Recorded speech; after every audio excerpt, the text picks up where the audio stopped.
Hello नमस्कार साथियों, मैं रूपमुक्ता प्रेरक आपका स्वागत करता हूं अपने यूट्यूब चैनल हिंदी साहित्य सरोवर में। और आज जो है यहां पर काफ़ी समय के बाद और फिर से जो है जिस तरीके से आपको पता है बहुत सारी वैकेंसीज़ आ रही हैं, तो हमारा काम है आप लोगों को जो है जागृत करना और मोटिवेट करना। और आज हम जो है एक टॉपिक के साथ जिसका नाम है विद्यापति के बारे में थोड़ा सा हम जो है शॉर्ट में आज जानने का जो है प्रयास करेंगे, जिससे जो परीक्षाओं में प्रश्न बनते हैं उनसे संबंधित रहेगा। ठीक है, तो चलिए बढ़ते हैं। अब यहाँ पर देखिए, विद्यापति के बारे में मैं कहूँ तो विद्यापति जो हैं कहाँ से, इनका क्या नाम है ना, कैसे और इनका पूरा नाम क्या है। तो इनका देखो, पूरे नाम की अगर मैं बात करूँ तो इनका पूरा नाम होता है विद्यापति ठाकुर। क्या नाम होता है? विद्यापति ठाकुर। ठीक है, पहला क्वेश्चन आपका ये हो जाता है कि अगर पूरे नाम से क्वेश्चन आता है तो विद्यापति ठाकुर इनका नाम हो जाता है। ठीक, अपभ्रंश भाषा की जो है इनकी बहुत जो है प्रसिद्ध कृतियां हैं, आप सभी को पता है उनका नाम। कीर्तिलता,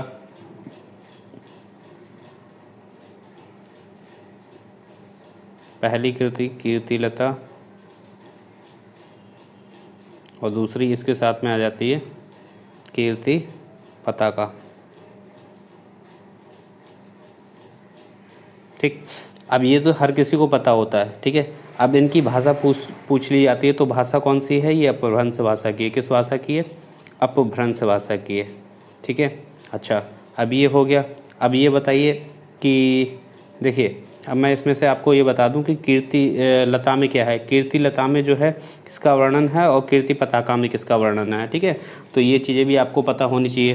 पहले तो देखिए, ये वीरता का वर्णन है। ठीक है, अब ये राजाओं की वीरता का वर्णन है, तो मैं बता देता हूँ यहाँ पर कि जो हमारी कीर्तिलता है,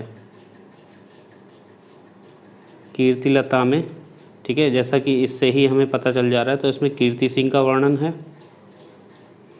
कीर्ति सिंह राजा की जो है वीरता का वर्णन है। ठीक, और इसी क्रम में दूसरी अपभ्रंश भाषा की जो आ जाती है कीर्ति पताका। कीर्ति पताका में शिव सिंह का है। ठीक है,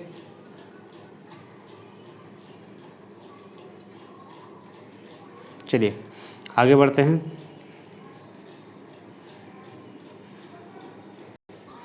और मैं आपको बता दूं यहाँ पर जो विद्यापति जी हैं, ठीक है, जो विद्यापति जी हैं हमारे, ठीक, ये ना तो आपको मिलेंगे सिद्ध साहित्य में,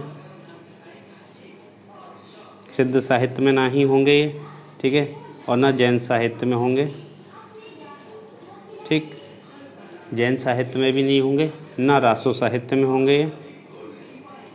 ठीक, तो कुछ ऐसे विद्वान हैं जो हमें लौकिक साहित्य में मिलेंगे, तो ये जो हैं ये लौकिक साहित्य में मिलते हैं। और इसी तरीके से एक जो है प्रश्न आ जाता है कि लौकिक साहित्य में प्रसिद्ध जो है वो कौन है? विद्यापति जी है। ठीक है, चलिए आगे बढ़ते हैं। विद्यापति की पदावली, ठीक है, विद्यापति की पदावली किस भाषा में है? सबसे ज़्यादा क्वेश्चन पूछा जाता है। अगर आपका जो है प्रश्न पत्र अच्छे लेवल का बन जाता है तो वहाँ पूछा जाता है विद्यापति की पदावली की भाषा।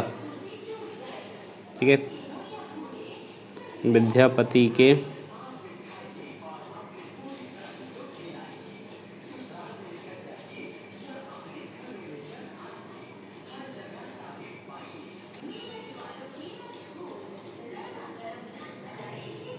पदावली की भाषा क्या भाषा है? मैथिली। ठीक, विद्यापति की जो पदावली है वो मैथिली भाषा में इन्होंने लिखी है। ठीक है, और जितनी भी इनकी जो पदावली हैं वो भगवान श्री कृष्ण पर आधारित हैं। किस पर आधारित हैं? भगवान श्री कृष्ण पर आधारित। किस पर हैं? श्री कृष्ण पर। ठीक, इसी आधार पर इन्हें जो है क्या कहते हैं, सभी विद्वान जितने भी हैं वो कहते हैं भक्त कवि कहते हैं। ठीक है, क्योंकि ये श्री कृष्ण पर आधारित इन्होंने लिखा हुआ है, तो जो जितने भी जो कवि हैं वो इन्हें भक्त कवि कहते हैं इसी आधार पर, क्योंकि इन्होंने जो विद्यापति की जो पदावली हैं वो मैथिली भाषा में और श्री कृष्ण पर आधारित लिखी हुई है। ठीक है, और ये जो है कृष्ण काव्य के नाम से भी, इनकी जो पदावली है कृष्ण काव्य के नाम से भी प्रचलित है। ठीक है, और इन्हीं सब जो है बातों से इन्हें क्या कहा जाता है, भक्त कवि कहा जाता है। ठीक, चलिए एक महत्वपूर्ण कथन यहाँ पर आ जाता है, लेकिन आचार्य जो रामचंद्र शुक्ल हैं, आचार्य रामचंद्र शुक्ल जी, ठीक है, हिंदी साहित्य का पूरा दारोमदार इन्हीं के ऊपर टिका है। तो हिंदी साहित्य में जो आचार्य रामचंद्र शुक्ल जी हैं, ये विद्यापति को श्रृंगारी कवि कहते हैं। ठीक है, क्या कहते हैं, विद्यापति को श्रृंगारी कवि।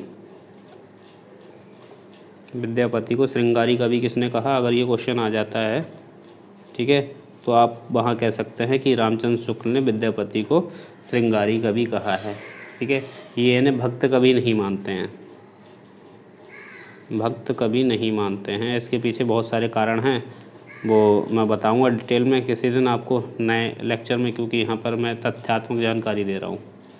ठीक है, तो विद्यापति को श्रृंगारी कवि कौन कहता है, ठीक है, आचार्य रामचंद्र शुक्ल जी कहते हैं। इन्हें भक्त कवि नहीं मानते हैं, भक्त कवि नहीं मानते हैं, नहीं मानते।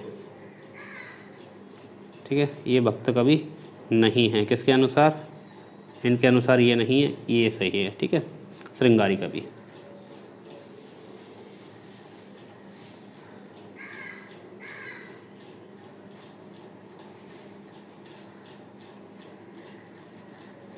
अब विद्यापति की उपाधियों की बात कर लेते हैं। विद्यापतियों को क्या उपनाम हैं, क्या उपाधियां हैं।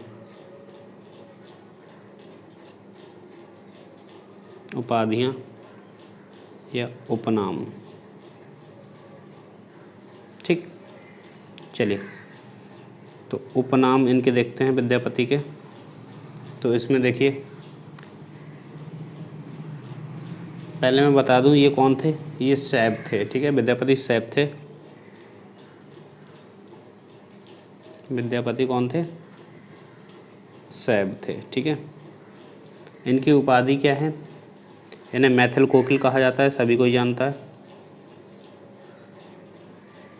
अब ये क्वेश्चन जो है नहीं बनेगा, ये तो हर किसी को पता हो जाता है, तो वो क्वेश्चन बनाते ही नहीं, चाहे आपका लो लेवल का भी एग्ज़ाम हो। नवकवि शेखर ये पूछा जा सकता है, नवकवि शेखर। ठीक है, विद्यापति की उपाधि है। और तीसरी उपाधि की मैं बात करूं तो इन्हें पंचानन भी कहा जाता है।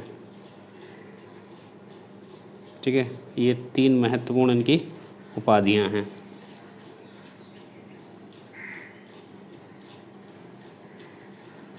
ठीक, विद्यापति ने ही सबसे पहले जो है क्या किया था, विद्यापति ने कृष्ण को साहित्य में लिया था। ठीक है,